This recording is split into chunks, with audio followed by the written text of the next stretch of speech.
गाढव हट्टाने ओरडतं, गवत निळं असतं. वाघ कडक आवाजात उत्तरतो, नाही, गवत हिरवं असतं. दोघंही न्यायासाठी राजा सिंहाकडे जातात. गाढव तक्रार करत म्हणतं, महाराज, मी बरोबर आहे, हा वाघ मान्य करत नाही. राजासिंग शांतपणे म्हणतो, गाढव बरोबर आहे, गवत निळच असतं. गाढव उड्या मारत आनंदात निघून जातं. गाढव परत येतं, महाराज, वाघाने माझा वेळ वाया घातला, याला शिक्षा द्या. राजा म्हणतो, हो, वाघ 3 दिवस शांत राहील. गाढव निघून गेल्यावर वाघ म्हणाला, महाराज, गवत हिरवं आहे हे तुम्हालाही माहीत आहे. राजासिंग शांत पण ठाम स्वरात म्हणाला, हो, गवत हिरवं आहे, पण प्रश्न गवताच्या रंगाचा नव्हता.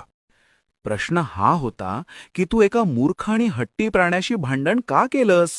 ज्याला सत्य समजतच नाही त्याच्याशी वाद घालणं म्हणजे स्वतःचं शहाणपण वाया घालवणं आहे. जगात काही लोक सत्य पाहूनही मान्य करत नाहीत. त्यांच्याशी भांडण केल्याने सत्य जिंकत नाही, तर आपलीच शांतता आणि ओळख हरवते. मूर्खाशी भांडण करणारा शेवटी स्वतःही मूर्ख ठरतो.